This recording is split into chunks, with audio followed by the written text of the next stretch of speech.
Sherry Peel Jackson. She is an ex-IRS agent, CPA, fraud examiner. She was working for the IRS. She was on the fast track to success there. She was doing very well, had received numerous awards for all of the work she did, and she realized that there is no law and that the biggest fraud was the IRS.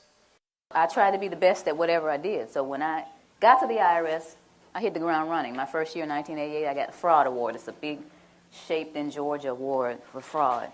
But I got numerous awards, and my biggest one is from the IRS commissioner himself back in 1995. It was Fred T. Goldberg. One of the things that I wanted to tip you off on as far as what the IRS does before I get into the story, they had, I don't know what they're doing now, but they had what's called a Market Segment Specialization Program, or MSSP. They would take different market segments, like ministers, and try to figure out how much money you were underreporting. Let's take beauticians, for example. I'm going to audit her beauty shop. She owns the shop, and she has some people working there. Based on the assumption that the IRS has that people don't report all of their money, but they like to put all their expenses on there. So granted, all her expenses are on the tax return, and I figure out how many bottles of this and that she bought, I can calculate a dollar figure. So I'll tell Sophia, after it's all over and we're buddy-buddy, I just shock her, and I say, well, guess what? It looks like, based on my calculations, that you really brought in $80,000, but you have $50 on the tax return. So here, you owe the IRS back $30,000. What would she do?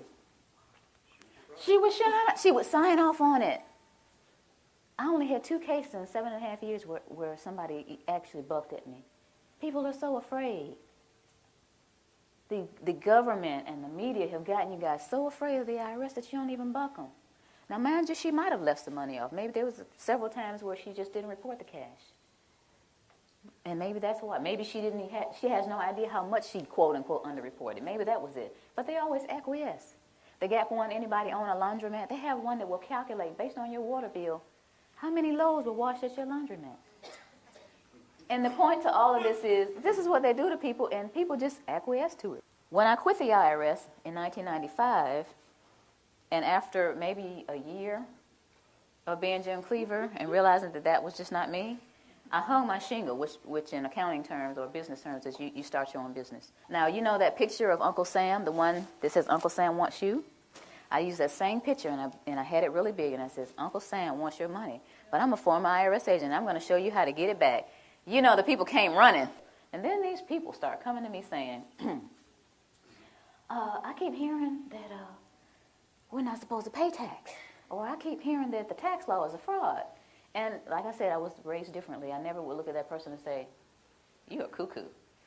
I wouldn't even think it. It was like, okay, you know, in this back burner back here, I would think to myself, okay, there's some people out there that actually think that the income tax doesn't apply to us, or it's a fraud, or it's being misapplied. But I didn't do anything about it because, remember, I'm rolling around with my little businesses and whatnot. So one night maybe in early June, one of my pastor clients called. It was night. It was about 9 o'clock at night. And she said, you know what?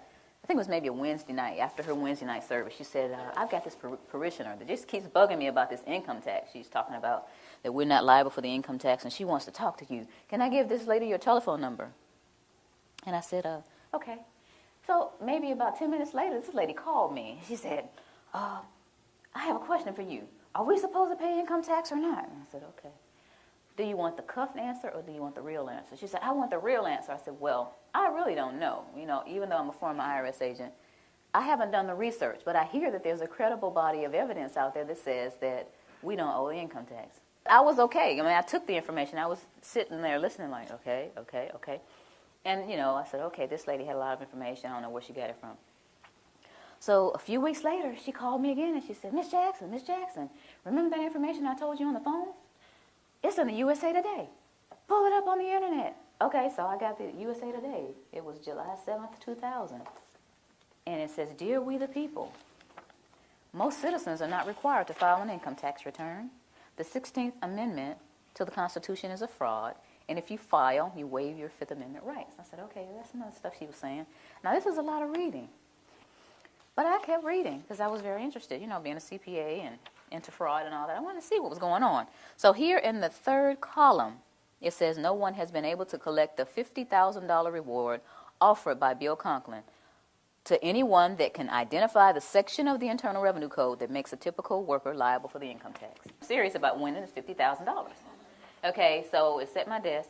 Basically, I just shoved everything off my desk and got the codes out, the regulations out, the tax guide I got on the internet to look at the Cornell University site, all these different things, and I started researching. And 2 weeks later, I said to myself, oh my goodness, we have a problem here. It doesn't look like I'm going to win this money. And I was sitting there at my desk thinking, this thing is a fraud.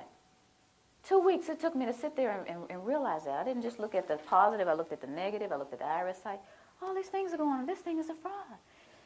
Being a CPA and a former IRS agent, I sat there at the desk, I was by myself, and all these thoughts started going through my head. The first thought was, now I'll finally open up the codes and regulations. Because see, at the IRS, they trained us with these little guides. We didn't use the codes and regulations. We would get one of these, and you would have to read it, understand it, and pass this little test.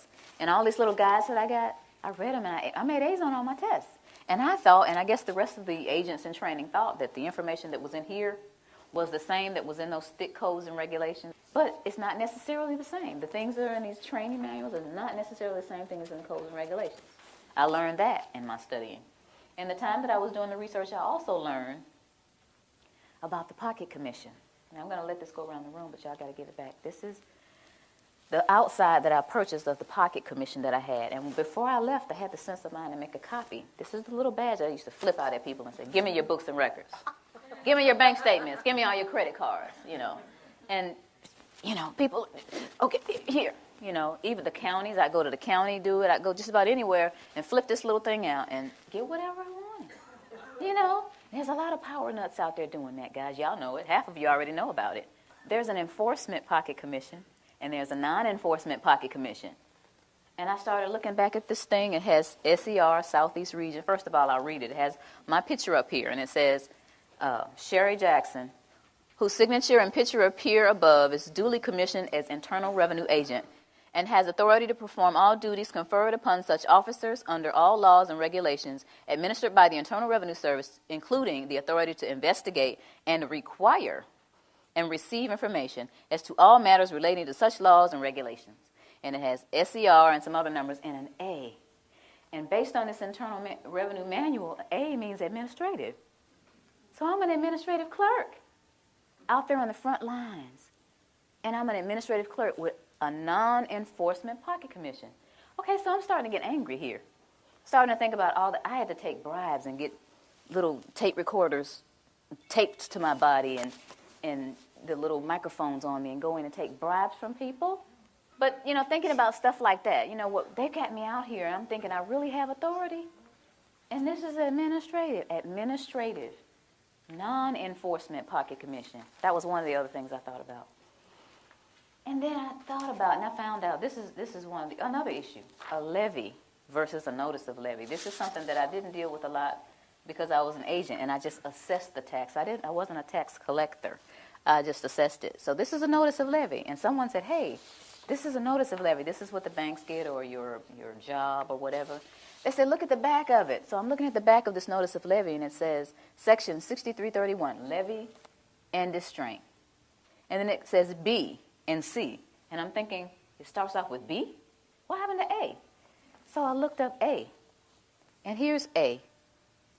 And it says, levy may be made upon the accrued salary or wages of any officer, employee, or elected official of the United States, the District of Columbia, or any agency or instrumentality of the United States or the District of Columbia by serving a notice of levy. I'm thinking, but that's not most people.